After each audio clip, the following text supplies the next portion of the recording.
It's really rainy today. Um, it's been a long week. Welcome to Diskogs Presents.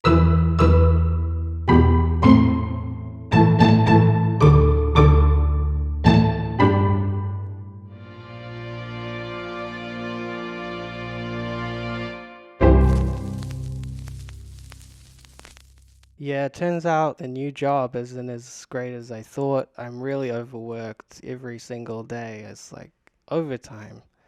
Work a couple more hours, fill out more paperwork, read through some stuff. I just had my weekend, but that was short-lived. For some reason, when you work a full-time job, your weekend feels just so short, like a little lunch break amidst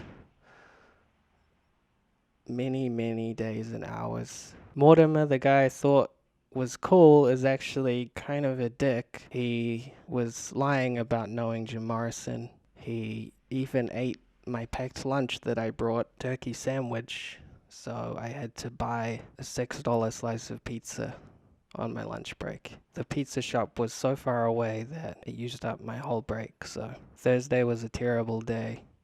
Friday was a terrible day. The weekend was fine, but too fast. And now it's Monday. I just had work today, and it was also a terrible day. But, you know, this is what counts, the show. We have a very exciting episode. I will be discussing Twin Fantasy by Seat Headrest. Christian? I'm going to talk about Amputechture by the Mars Volta. I'm doing okay, by the way. Engaging in a lot of introspection. I'm not in therapy, but I think I've discovered some ways to live my life extracting personal truths from my day-to-day activities in a way that's yielding similar results. So some of those truths are extracted through listening to music. Isn't that right? Last week we talked about something else from my teenage years. This was really big for me when I was young and full of hope. For a long time, I considered the Mars Volta to be my very favorite band. They are an explosion of wild, abandonless guitar noise, drums that go or like on the hi-hat. And they have a waily, passionate singer named Cedric, kind of a la Robert Plant. The thing that I didn't realize when I was a teenager listening to the Mars Volta is how they're really kind of taking their whole template from Led Zeppelin. This particular kind of rock bravado, some would associate with like glam rock, but then it's got this intense technical musicianship that puts it in this other category. The songs are long and operatic in structure. This album is both great and kind of shitty. This album was very polarizing when it came out, especially among the diehard Mars Volta fans for a couple of reasons. First of all, their first album, Deloused in the Comatorium, didn't have short songs, but they were short by the standards of the Mars Volta. Well, now they're getting into songs that are more like 13 minutes, it's getting pretty heady. They're getting more and more bloated. They also did this thing on this album where the vocals have this like double octave effect. He sings low, but then there's also like a high-pitched falsetto vocal. It's a very interesting effect. Sometimes it works, but it's all over the album, and it can get a little tiring. It's a very strong choice that they made. Yeah, we all know the Mars Volta from Guitar Hero World Tour. I listened to this a couple times. It's suited for Guitar Hero. There's a lot of solo-y guitar work, kind of stuff. And yeah, the octave vocals remind me of another song on Guitar Hero World Tour, Pull Me Under by Dream Theater. This album is very prog rocky. You were just talking about Led Zeppelin. That's a very generous comparison. I don't think Mars Volta has quite what Led Zeppelin has. The first opening reminded me of Lenny Kravitz's atmospheric guitar work, and even the vocals a little bit of Lenny Kravitz. And then the actual music reminded me of another 2000s band, Muse. You know Muse? Another band from Rock Band, the game. But yeah, it's a real epic prog rock 2000s mode type of album. Not really my thing. Even for me, who used to love it, I have problems, partly with the epicness, which is just a little tough to stomach, especially when you're, in the grind of everyday life, which is very not epic. And then you put this on and it's like asking you to be like, life is a battlefield. And you're like, it's a battlefield, but it's a different kind of battlefield. When you listen to this, it's a battlefield of 16-minute songs. And they just go on and on and on. I can't imagine listening to this on my phone. Listening to it on vinyl was okay. However, I do have one major criticism, which is that every single side has an infinite groove at the ending. I have an automatic turntable. At the end of records, it automatically comes back, but this album makes you get up and lift it off. It makes you do work. Infinite grooves themselves are really pretentious in general, and to have one is maybe okay, but this is a double album. All four sides have infinite grooves. I still like this album. It abounds with musical moments that are fascinating. So many of the guitar melodies are in strange, surprising scales that come out of left field. The band is so tight, but then they'll explode into these segments of wild noise. Probably my favorite percussion solo of all time is in the song Day of the Baphomets. Not because of what the drums are actually playing, but because of its position in the structure of the song. There's this like big mounting guitar part. All the tension is rising, and then boom, they're playing like pots and pans or something. It's like the song bursts open and it's just like galloping ahead. It's an incredible moment that I would recommend to everybody. What I've come down to thinking now is that I wish I had an instrumental version of this album. The vocals are at times interesting, but the problem is they're relentless. They're slathered over. He's always singing. And there are some times when I'm really getting into what the keys are doing, and then Cedric is like, yeah, yeah. I just want to like turn him down a little bit. And the problem also is that the lyrics, he writes really cryptic lyrics full of all these big words. Sometimes it seems like he's trying his hardest to be as obscure as possible. You got a line like, the kiosk in my temporal lobe is shaped like Rosalind Carter.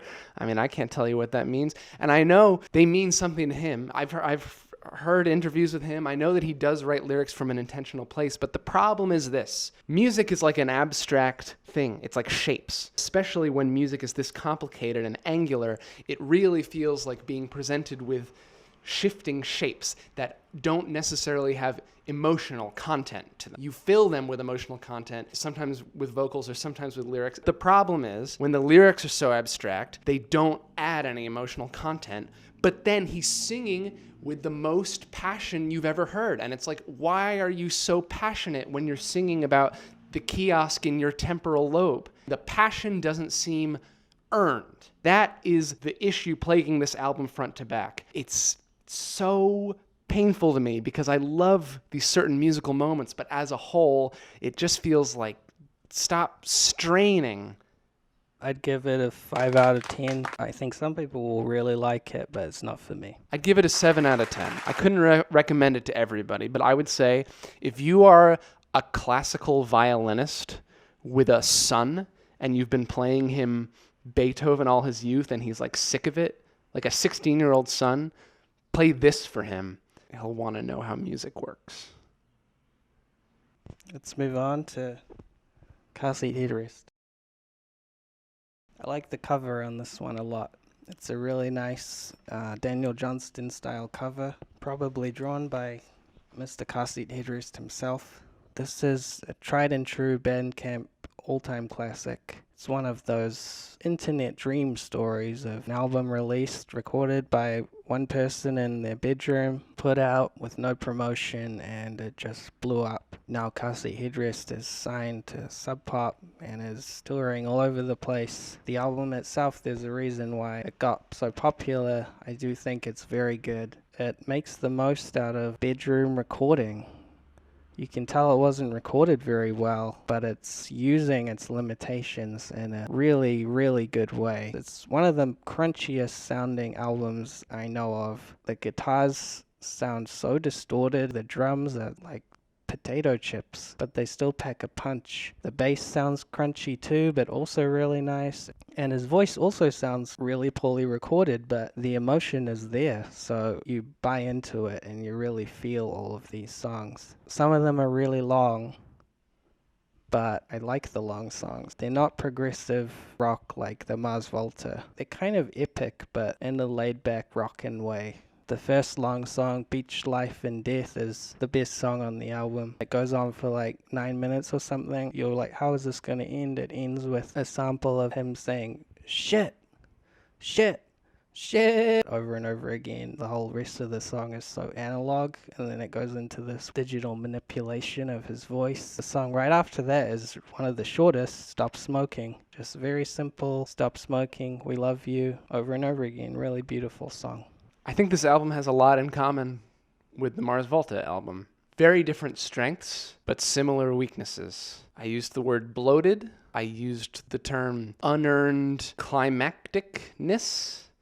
Something like that. I like this album. I like the way it sounds a lot. I like the lo-fi-ness. Where I come to really disagree with you, I don't feel sincerity. This album feels intensely self-aware, winky, clever, preciously constructed in a way that annoys me. It is self-aware. It's kind of the most millennial album of all time. Really silly lines throughout it. That part where he talks about galvanism, that's the worst. I like that part. That's not even silly. That's a serious part. It's about the internet as well, and how that has changed how we interact with each other. The famous line about him coming out to his friends on Skype, and then he's like, no, I didn't. And then he just changes the subject, and it's like, what do you have against dogs? I like the moment, do you have something against dogs? Because it's musical, because it folds into the music in a nice climax. The galvanism moment just feels like a fucking stupid joke. His voice is so,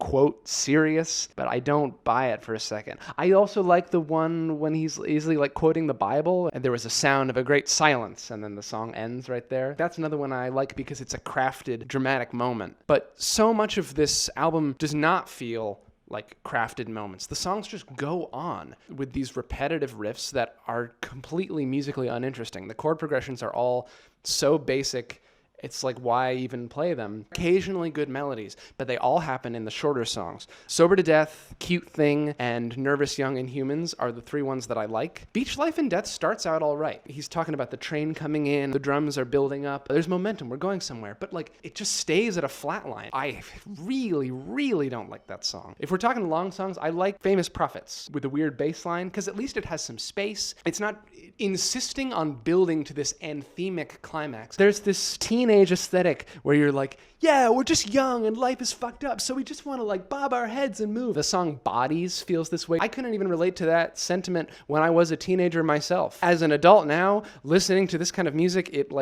actually makes me a little bit angry. You can't just ask me to like get pumped up. You have to make something interesting. Fucking stupid. I like that song. It's not one of my favorites, but it has a place on the album. An album about death and longing and dreams. I think there's a lot of good songs on this. I wouldn't take any of them out.